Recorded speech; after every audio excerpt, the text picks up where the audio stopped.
Hey everybody, welcome back to another episode of Talking Cardboard. As always, if you like the content you see here on the channel, consider subscribing, hit the like button down below. We would really appreciate it, as always. This is the next episode in my series of games where I am taking two games and putting them head to head in a series I like to call Board Game Deathmatch.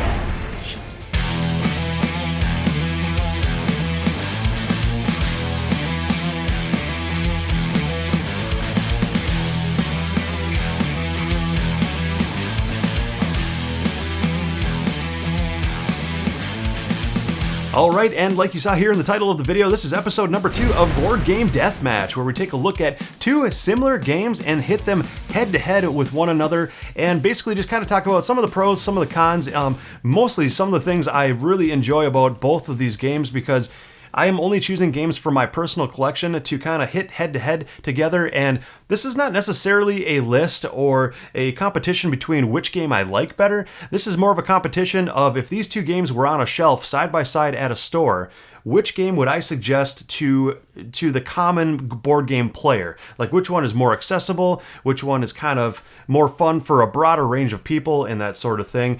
And as you can see here in today's episode, I am putting head-to-head Horrified versus Back to the Future, Back in Time. Two cooperative games, very light, but have some nice strategy to them as well. The first game I'm going to talk about here is Horrified. Horrified, it's got the Universal Monsters theme to it, as you can kind of see here. And like I said, both games here are cooperative. Basically, how Horrified works, to kind of wrap up how the game works in a nutshell here, is that you've got a main town board on the center of the table. Each player starts the game with a different character, with a different number of actions, and a special ability that is unique to that character. And you are going head-to-head against maybe one monster, two, three, maybe even four monsters, depending on what kind of difficulty you want to set the game to. But depending on that difficulty, things can really ramp up quickly, depending on that difficulty setting that you decide on. But each monster that you're going against has a completely different asymmetric win condition to it, so that's really cool to see the unique different types of win conditions that each monster has. So that's a lot of fun. But basically, in this game, you are taking your characters and moving them around the map to try to collect these different items to bring back to different locations. So it's got a lot of pick up and deliver to it. You need to collect different color tokens to complete these different monsters in various ways. Between each turn, you are drawing a card off the monster deck, and you're seeing how the different monsters are moving and how they're interacting with you. You're also able to rescue villagers in this game, which is really cool also. If you rescue a villager to the spot they're looking to get to, you can get a bonus card that you can use to help out your team whenever, on any turn in the future, which is really, really neat. But like I said, with the monster cards, you are drawing one monster card between each of the player turns, and depending on what that card says, will move different monsters in various ways and have them attack people in different ways. If they attack and they're able to hit one of you or your friend's characters or a villager character, then you automatically die. And the token on the top of the board moves up another spot. And if you get that death token all the way to the end, you lose the game. Another way to lose the game is if the monster deck runs out. That means the monsters have just overrun the town and there's nothing else you can do about it.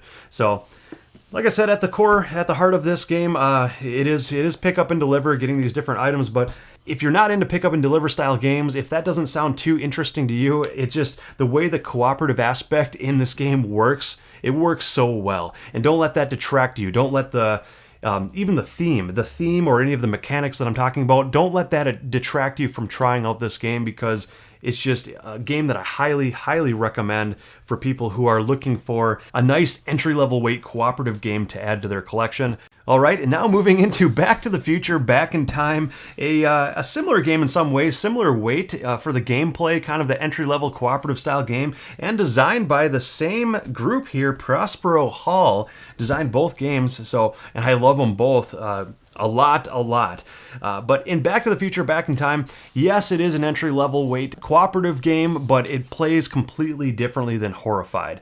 Like I said, in Horrified, with that pick up and deliver mechanism, in Back to the Future, you are more or less going after a couple different strategic goals in the game to overall defeat the game itself. One of the ways to win in Back to the Future Back in Time is getting George and Lorraine onto the same location spot, trying to bring them together, and then like in the movies, you're trying to get them to fall in love. So So you or one of your friends, once they're on the same spot, can run on over to that location and try to roll some dice to try to get heart tokens or wild sides of the dice to try to get them to fall in love. You're trying to get their love meter to reach the hearts at the end of the track. Because some bad things can happen if you are not getting that love meter high enough each and every round. So that's one of the ways to win the game is, or actually one of the 2 ways you need to complete to win the game. So that's only half of it, is getting them to fall in love. The other thing you're trying to do is get the DeLorean around town and down the street, ready to go in the right position to hit the lightning strike at the correct time to then take off and time travel. So you need to do both of those things strategically. I already went over how to make George and Lorraine kind of fall in love, and like I said with the dice, similar thing with the DeLorean too. You are trying to get in the same location as the DeLorean, roll some dice. There's different colored dice in this game, like the pink dice are obviously good at making George and Lorraine fall in love. It's kind of that love pink, red color, and then the lightning strike dice, like the yellow dice, that's what helps you get the DeLorean to move along the road. But one cool thing with this game too is that there are so many different checkpoints and so many different things that you have to get done in specific ways in order to move the game along in the right direction.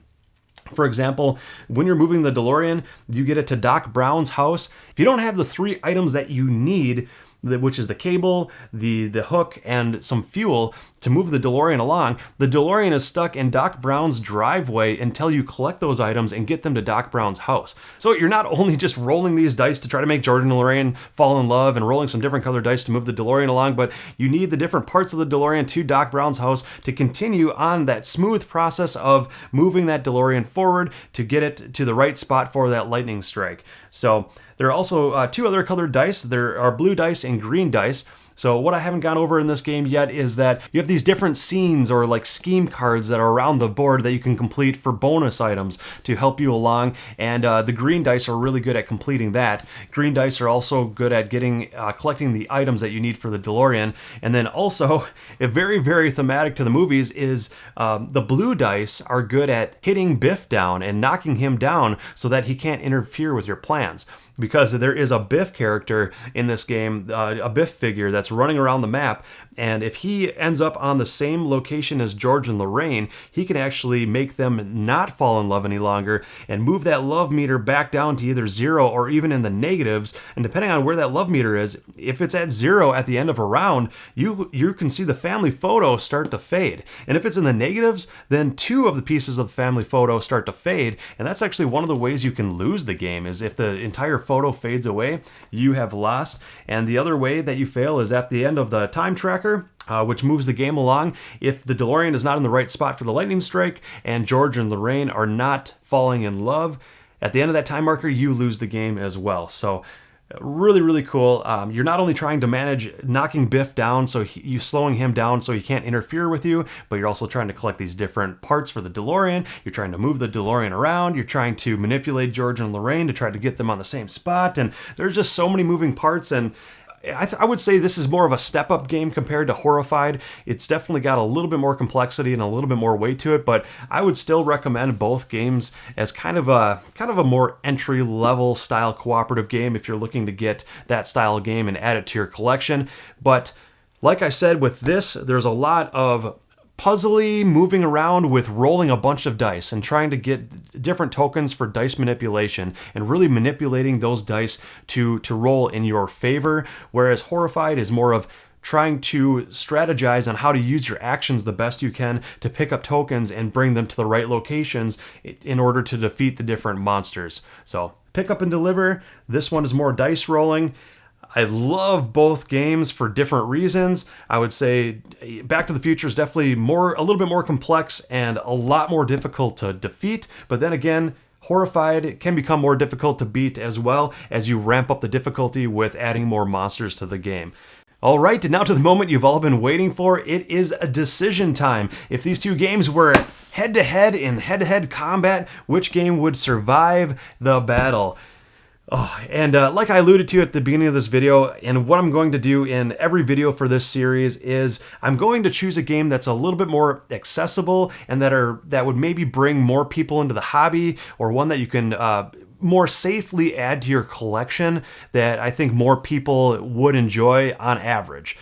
That's how like I said, how I'm going to approach each video in this series, and just kind of approach it like that. It may or may not be the game that I would necessarily rank higher, or choose to be higher on my top 100 favorite games of all time or anything like that. It's not really a reflection of my personal score that I would give it, but more of what I think others would enjoy more on average.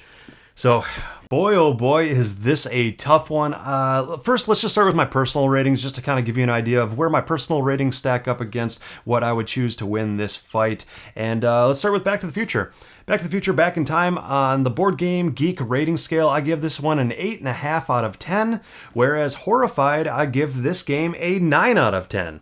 So I give Horrified a little bit of the edge, because it hits the table a little bit more often for me.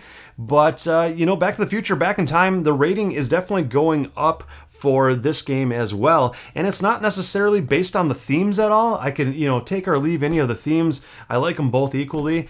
But it's just, when I'm looking for a game that's a little bit more complex and strategy, I'm going to go to Back to the Future every time. If I'm looking to bring a game to the table with people that I haven't really played games with before, or just kind of introducing people to the cooperative game genre, I'm going to pull out Horrified. But yeah, personal ratings, 8.5, 9 out of 10, both very, very close. And the winner of this board game death match is going to be Horrified. And like I said, it doesn't reflect, my personal scores don't reflect this decision at all. It just so happened to work out in that case for this scenario. And that does it for today's video. As always, if you like the content, consider subscribing. We do really appreciate it. It's what keeps us going. And if you like this series, leave it in the comments below. Let me know what your pick would have been between the two games. I'm definitely curious to see what others have to say. And until next time, you all have fun gaming.